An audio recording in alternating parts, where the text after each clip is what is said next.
Jackie Evera, Bised Mat 2A. The Singa sang nila Utama, an imaginative, adventurous king, was reckless by nature and wanted to travel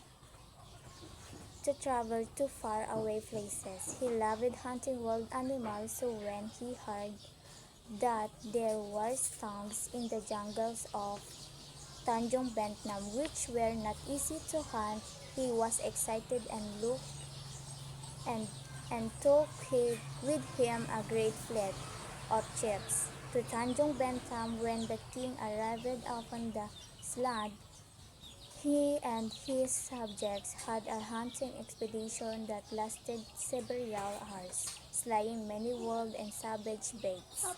But no stag disappointed the king, for he had a sense of an unfulfillment in his heart. Suddenly, a large stag darted out of the bush in front of Sang Nila Utama, giving the king a shock. But the king drew his silver dagger and hurled it at the stag, only grazing the animal, and stag began to run, and the king pursued it. In those days, it was either your feet or nothing. The stag ran through the jungle and darted up. No, the king followed the stag up the hill, but upon reaching the summit, the stag was nowhere to be seen. There was a large rock. So the king climbed it and looked. The land and sea spread out around him. In the distance, he saw a stretch of white sand, an island. Sanglila Utama was fascinated by the sight of this land. He turned to one of his subjects who had followed him. "What is the name of this land?" The subject looked into the distance and smiled at his tamasek. "Your highness, then we are going there." The king ordered his fleet to set sail. They began on their journey toward the going there. The king ordered his fleet to set sail, and they began to their journey towards the island. Suddenly, the once clear blue skies were covered with black clouds. Heavy rain poured from the dim and strong breaths of wind tilted to the ships apart.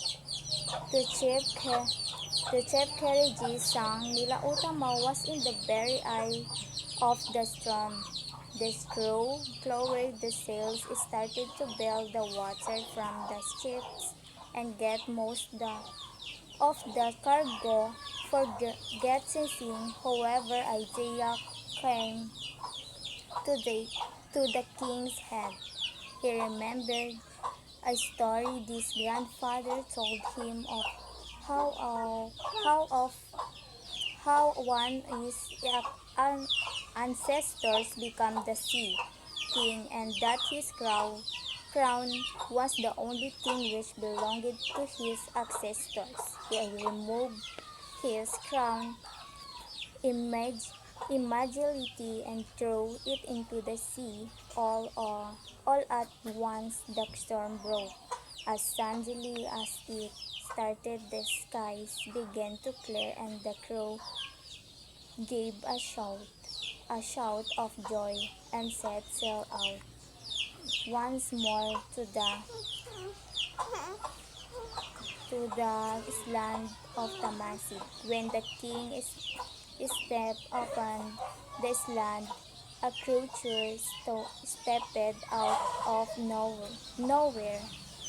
nowhere, and the king and his men were awestruck by the magnificent creature. It was large and moved with grace, had a black head covered in the fairy, fairy man, a wish neck, and a red body. When the king drew his bow and arrow, the beast started back at him with golden eyes and let out a deafening, man step front. I have seen animals in porters from the far ways. Perhaps is a singer, but wonder how it got all the way there. This must be a great place. It breathes just a beautiful animal. Let us lie there here on the island of Singapore. Ikaw na. Basahin mo ating story. Kasi,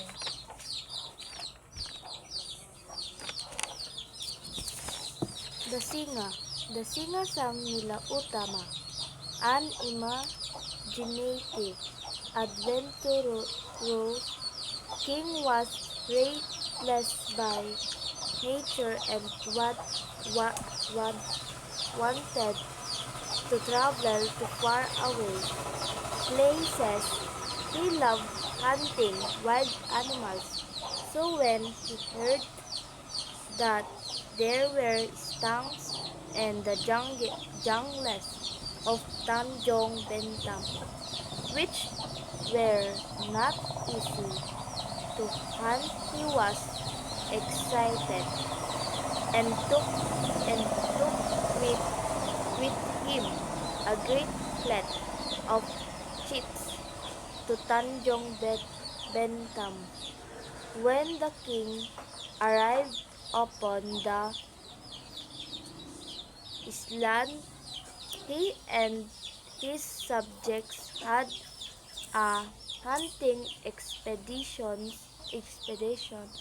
that lasted several hours, slaying many wild and savage beasts, but no stags. This disappointed the king, for he had a sense of unfulfillment in his heart. Suddenly, a large stag darted out of the bush in front of Sang Nila Utama, giving the king a shock. But the king drew his silver dagger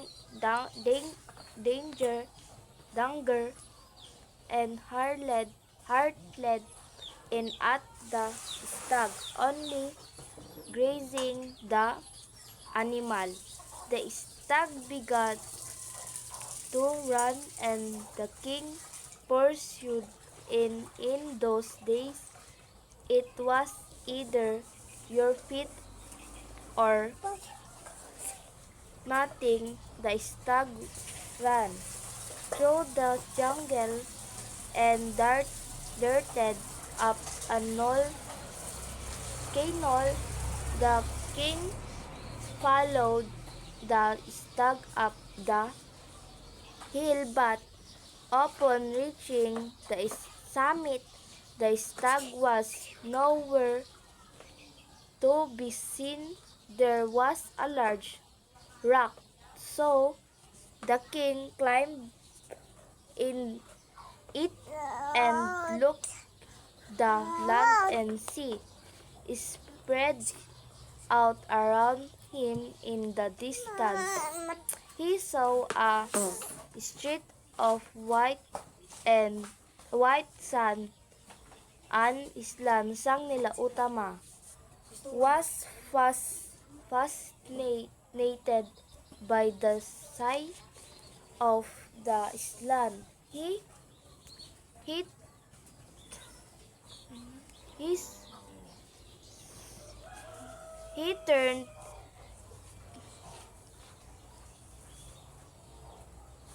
his his street of white and an island sang nila utama was fascinated by the side island. He turned to one of his subjects who had followed him. What is the name of that island? He subject looked into the distance and smiled. That is to make your highness. Then we are going there. The king ordered his fleet to set sail, and they began on their journey towards the island. Suddenly, the once clear blue skies were covered with black clouds. Heavy threat poured from them, and strong bursts of wind threatened to tear the ships apart. The ship carrying sang nila utama was in the very eye of the storm. The crew lowered the sails, started to bail the water from the ship and get most of the cargo for jettisoning. However, an idea came to the king's head. He remembered a story her grandfather told him of how one of his ancestors became the Sea King, and that his crown was the only thing which belonged to his ancestor. He removed his crown immediately and drew into in the sea. All at once the storm broke. As suddenly as it started, the skies began to clear, and the crew gave a shout of joy and set sail once more to the island of Temasek. When the king stepped upon the island, a creature stepped out of nowhere, and the king and his men were awestruck by the magnificent creature, and was large and moved with grace, had a black head covered in a furry mane, a whitish neck, and a red body. When the king drew his bow and arrow, the beast stared back at him with golden eyes, and let out a deafening roar before leaping into the jungle. What sort of animal was that, the king asked. A wise old man stated forth, I have seen animal in portraits from the far west.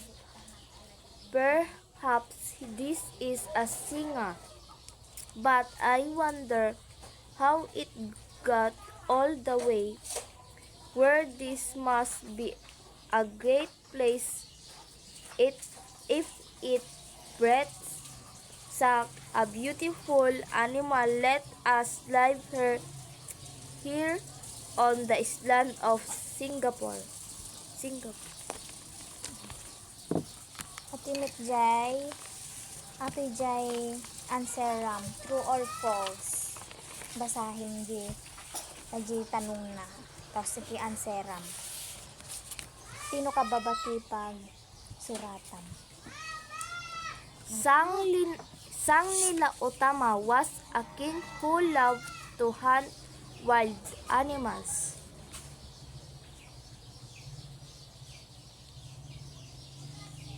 The king successfully hunted many stags during his expedition.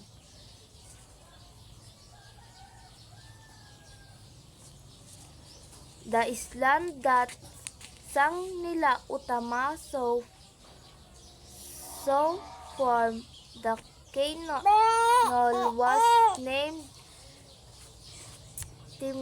Timasek.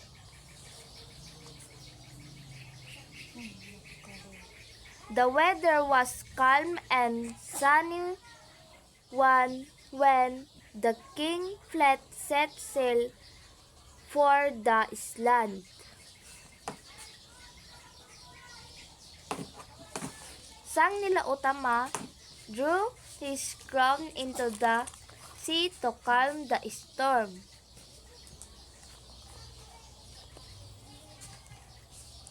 The creature that the king encountered had a blue body and yellow eyes. Mama.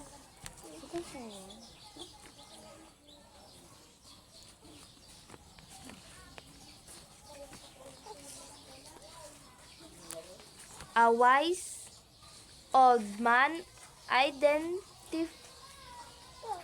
the creature as a singer. The king decided to leave the island after encountering the creature. Sang Nila Utama the island Singapore after his encounter with a creature. The story of the singer has no connection to Singapore history. Ijimit maysa, ito'y nga enumeration ato aji noon niya ti who is the main character in the story anya ti na ko ami ji story ji binasam.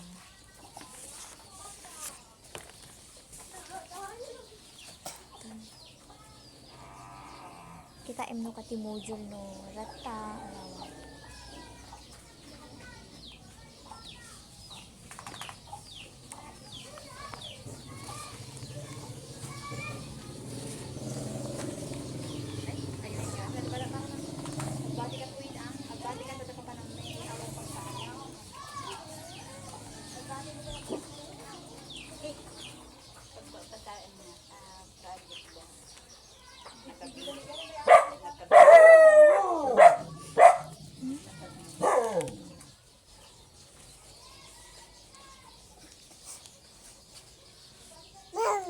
Basahin pa, anak na common, na-answer ang number 1 then. Sige.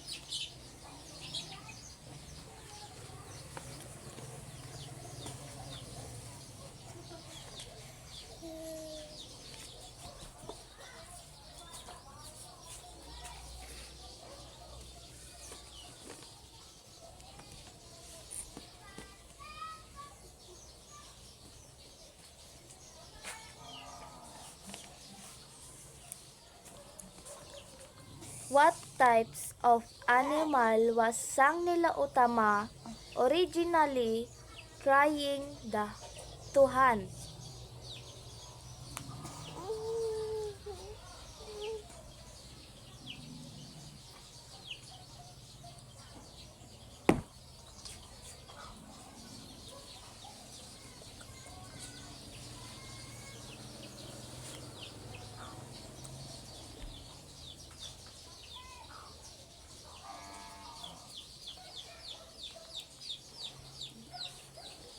What did the king see when he climbed the large rock on the canyon?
What is the name of the island what Sang Nila Utama decided to visit?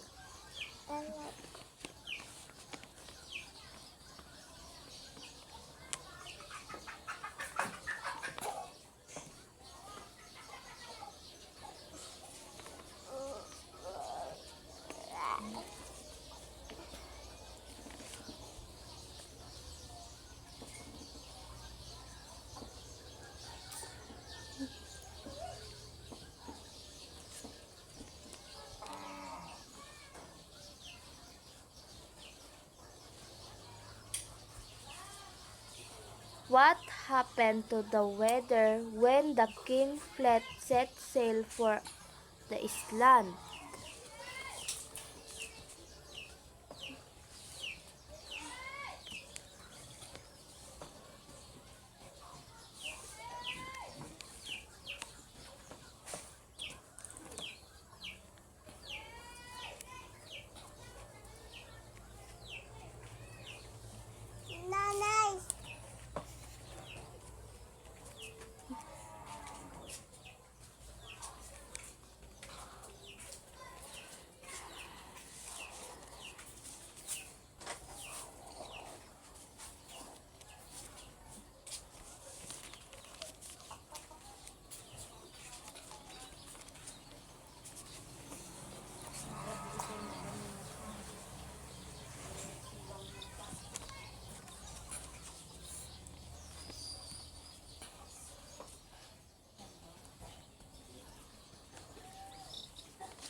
What did King to white his crown during the storm?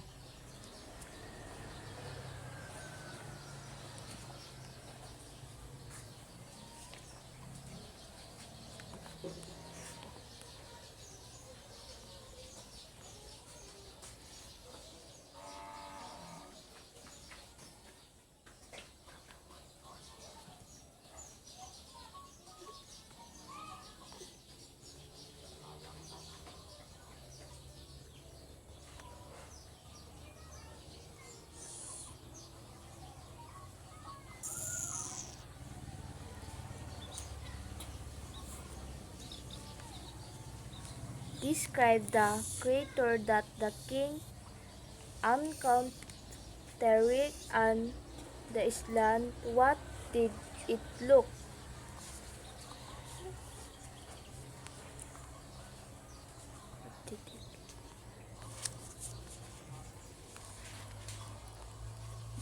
Did it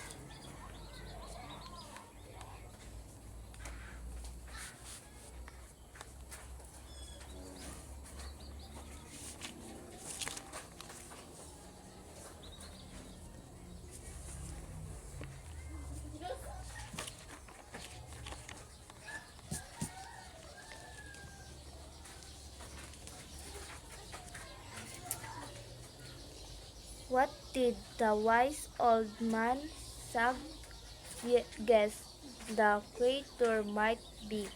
Might be. Might be.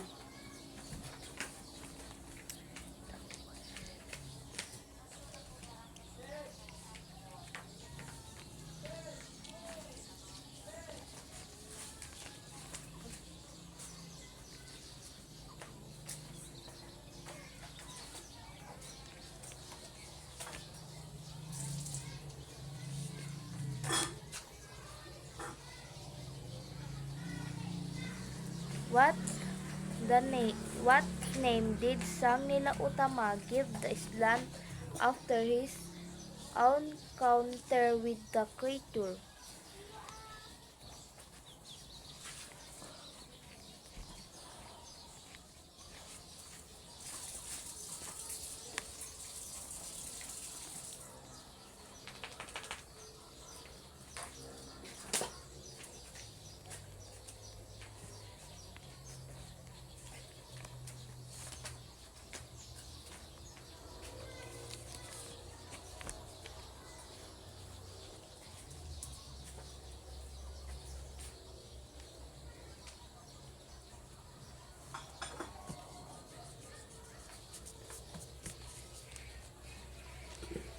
What names can be identified in the story of the Singa?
Names can be identified.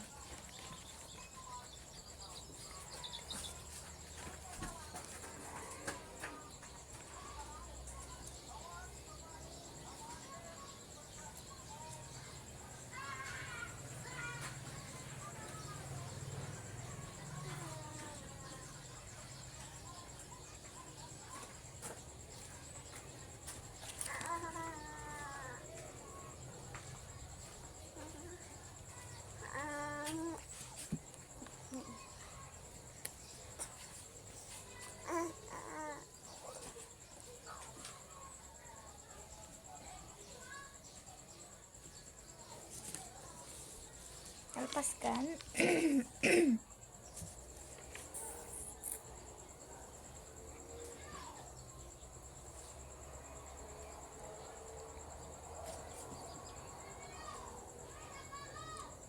Kapag Thank you, Ading. Sa susunod ulit. isurat na ni.